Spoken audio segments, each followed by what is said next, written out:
Hey everyone, welcome to the show. Hello, I love these. Today on the show, we are doing the most ridiculous crimes we could find of 2023 in honor of our long-standing What the Hell segment, which is crimes that make us say what the hell, or criminals that make us say, what the hell were you thinking, man? So when I look for these, sometimes I'll find YouTube videos that talk about them, and then I go look them up. It's a rabbit hole, for sure. Beginning of this one guy's YouTube, he goes, we're only 2 months into 2023, and let me already tell you how the world's going to hell. It was like... the irony of it all. I'm going to start off. Yeah, let's do it. Let's start it off. Let's just get right into it. Police arrest dog owner for getting her neighbor, 76 years old, shit-faced. Oh, God. A Florida woman. I have a lot of Florida stories. Oh, they're everywhere. FYI. A Florida woman is facing a felony charge after allegedly shoving a bag of dog poop into the face of an elderly neighbor. Why do you bring all these neighbor ones in? And I'm like, yeah, I'm pretty sure I had that neighbor too. Kaylee, 28 years old, was arrested Sunday morning after a confrontation at the mobile home park where she and the 76-year-old victim, the victim of the poop face, 76, live in separate residences, according to a complaint charging this young lady. Seen at the right, there's a picture of her giving herself a kiss and a selfie. That's fantastic. Just know that if you ever commit a crime, your selfies will end up in the article. So make sure they look good. She became upset with Daniel, who, quote unquote, would always speak with her while she walked her dog. Oh, leave her alone, Daniel. Leave her alone, Daniel. So Kaylee, cops say, took an unsecured bag of dog feces and pushed it into Powell's face, leaving feces smeared on his face and the bag on the ground. The dog waste bag matched those in the defendant's possession, and she ultimately admitted to the battery. Here's the evidence. Literally, that's like, how oh God, put that shit away. That's the cop, what they said. It matched those in the defendant's possession. That's the thing, right? If you're going to go shoving poop in people's faces, get the generic bags, not the colored ones. Yeah, no, you get the colored ones. They'd be like, he uses orange. Yeah. Yeah. Robertson, it's Kaylee Robertson, who was released from jail after posting $2,500 bond and pled not guilty to the third-degree felony, actually. So anyway. She and the beekeeper from our last episode should get together and hang out. Right. Okay. I have a few involving dogs this time, too, which is interesting. Yep. So the first one is shirtless man and his dog lead LAPD on a 10-mile chase in a golf cart. Fair. This is September 2023. Mm-hmm. I love these captions. Wild video shows a suspected drunk driver giving cops the slip during a 10-mile chase through the streets of California. Now, it's a golf cart, guys. Okay, so it's a 10-mile chase on a golf cart.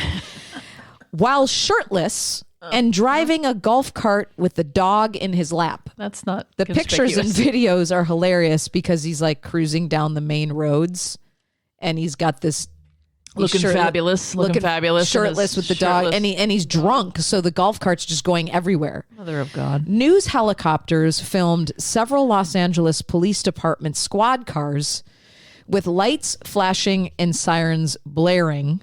This is dramatical. Following the cart late Sunday night after it was reported stolen from a San Fernando Valley shopping center. Guys, the vision of them like rolling up on this guy in his cart, and he's just like, "Peace. What do you need?" But not only that, there are how many squad cars? I know, that's the funny. My tax dollars are paying for more than one cop car like to cut off a golf cart.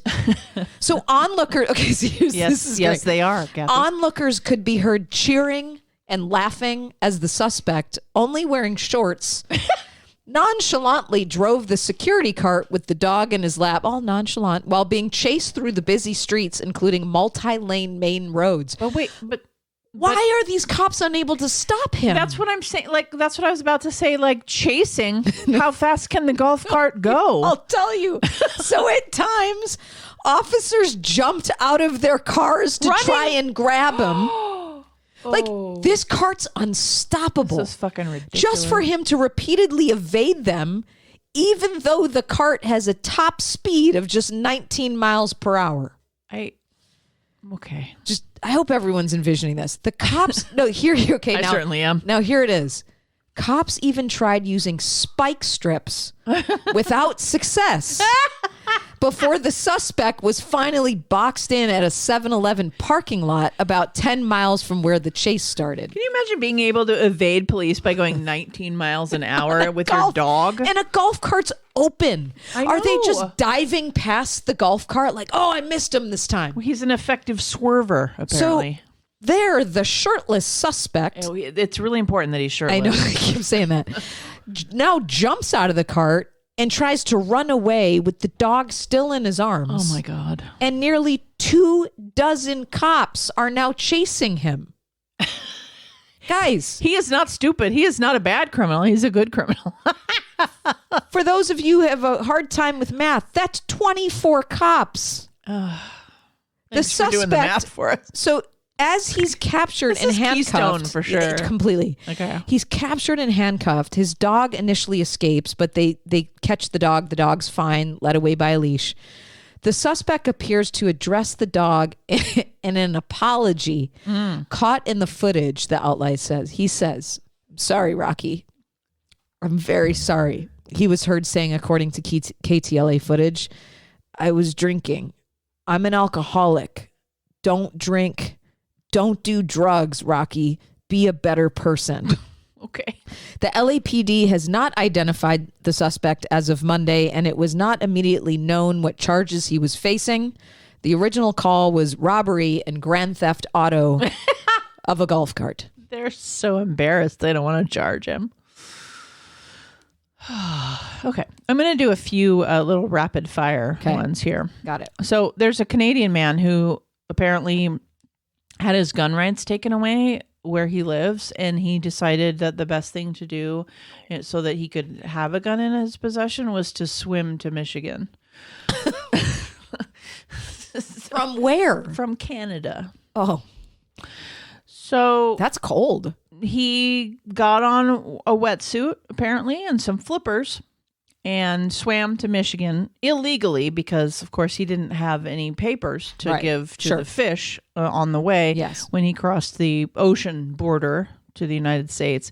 And then not only did he do that, he gets out of the water and moves 12 miles. I don't know if he just walked or in the car or what he did.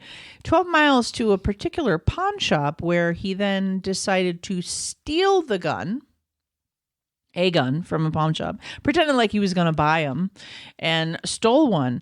And when he was nabbed, he also had a pistol, crossbow, and hammer that he had brought while swimming from Canada, mind you.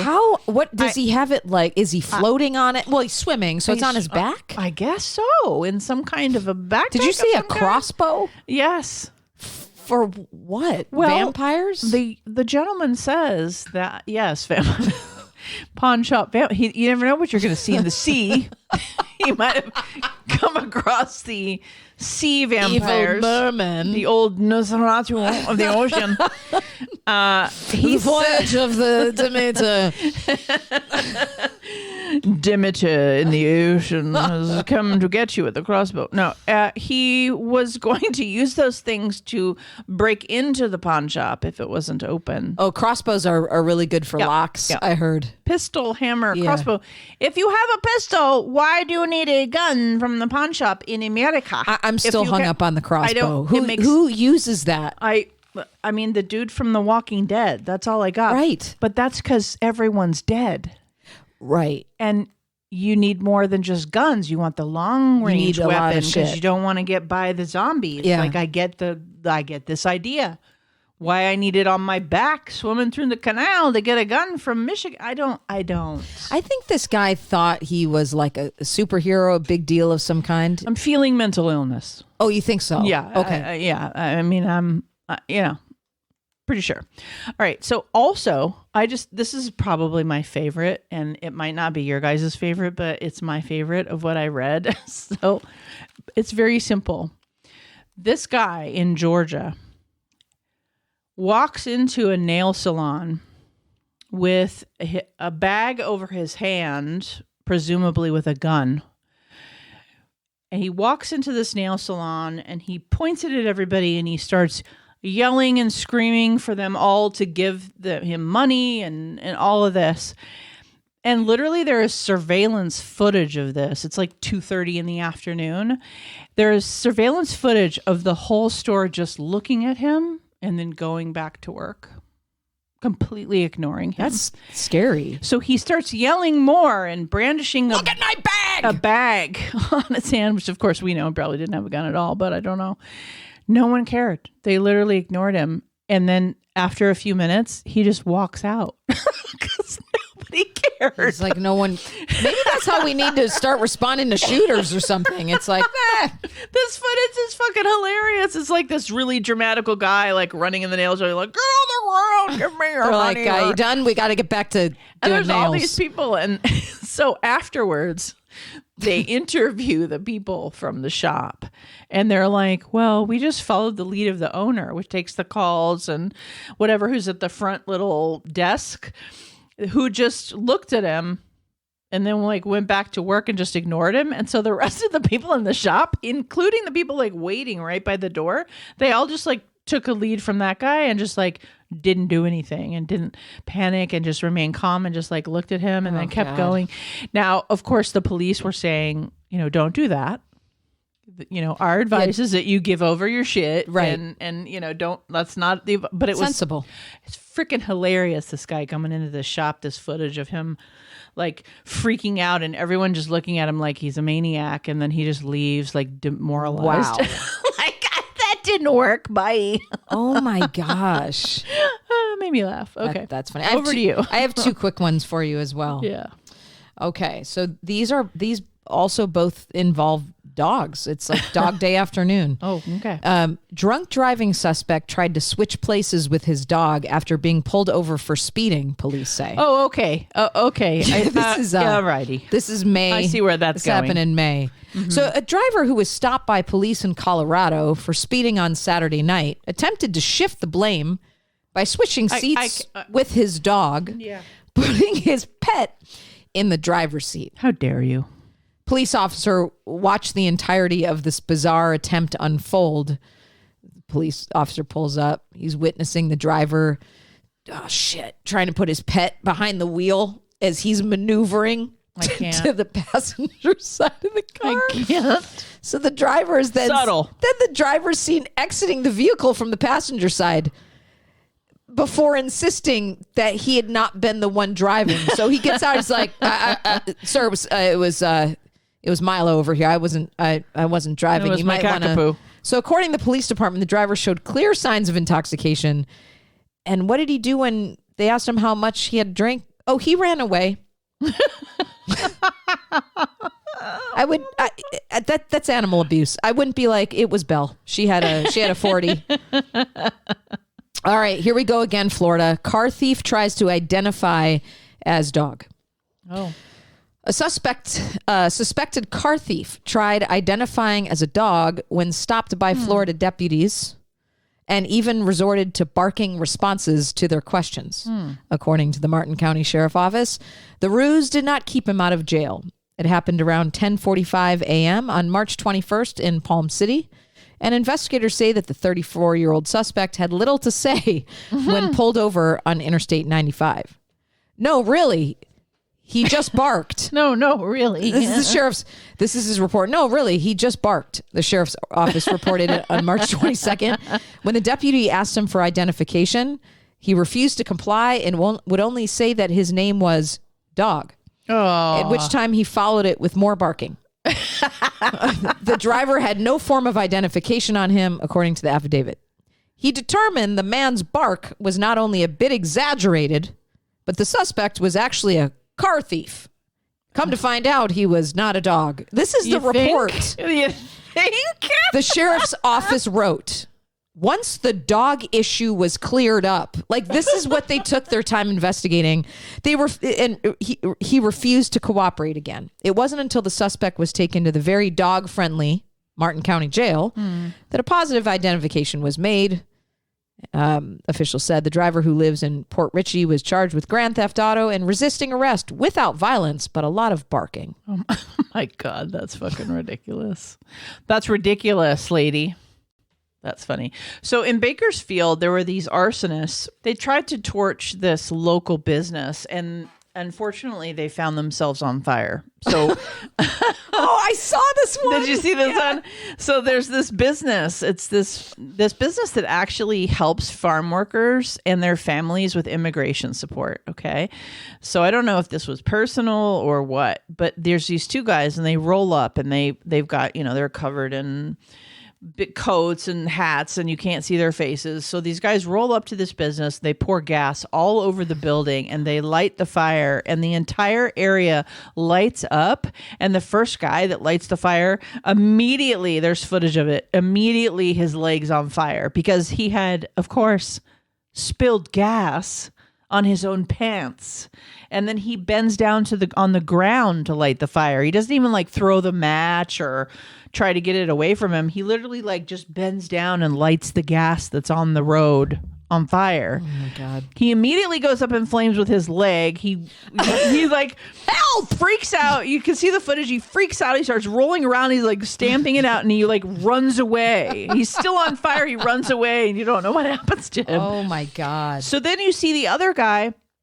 The other guy, I guess, at the same time, lights this other area and is flopping around cartoonishly, trying to get away. And his back and his butt are on fire, and you just see him run away. I'm assuming they run away and roll around on the ground or something, but it's just funniest footage, because it's you just see them light the fire and then immediately go up in flames, and then see them flailing around oh fuck, what did we just do? They clearly were not professionals. Clearly. Lighting themselves on fire. I mean, karma's a bitch, man. Yeah.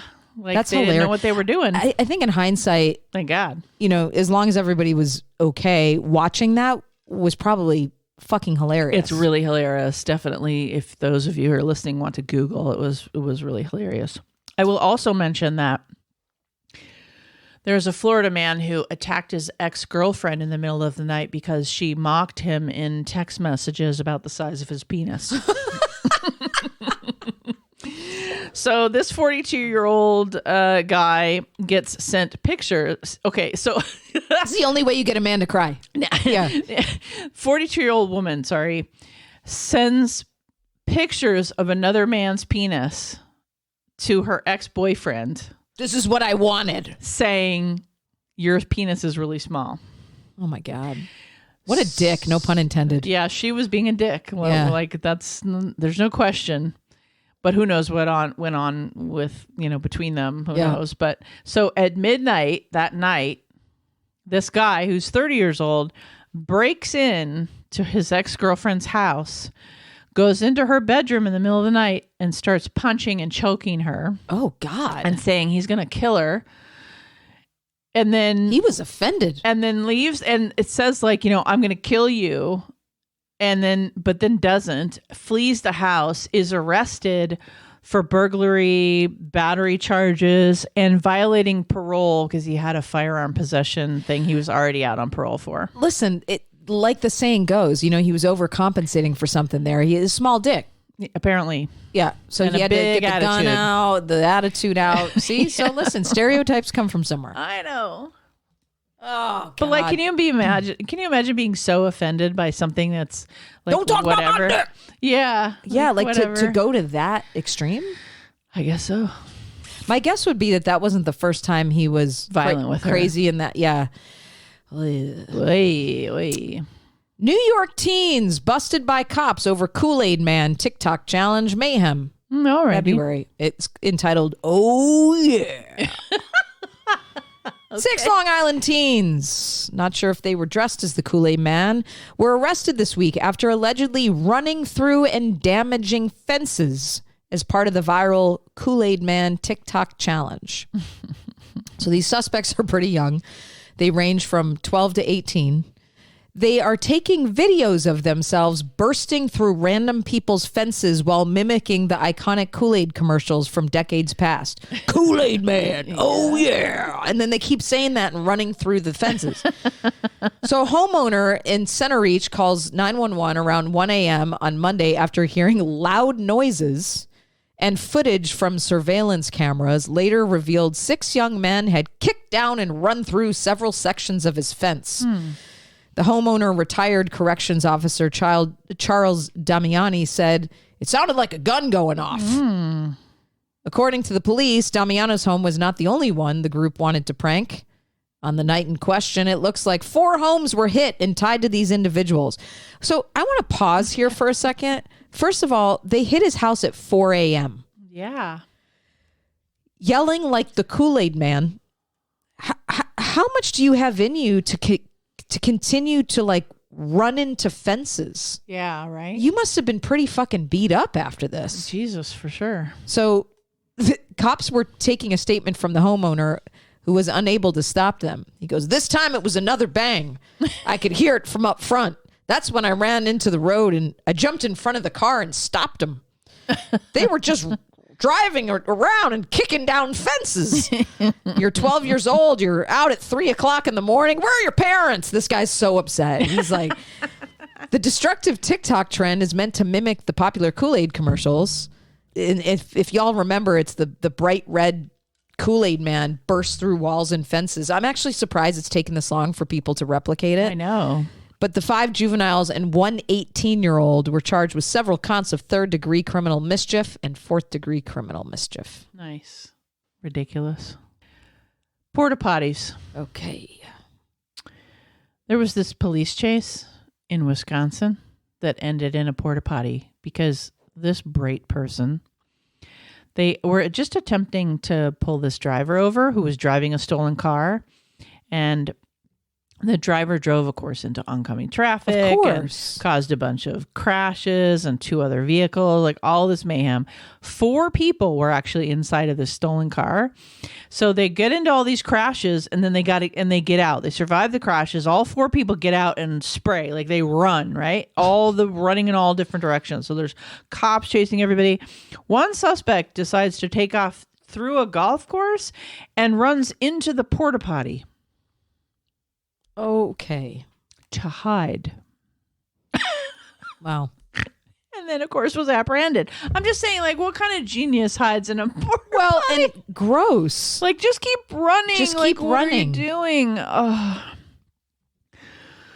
And then this other porta potty one is there were a couple. I did see some porta potty ones this time. Yeah, did you choose any of them? No, I did not. Throw another one out there. There's this other porta potty guy who in British Columbia, Canada, actually the police had a standoff at the porta potty.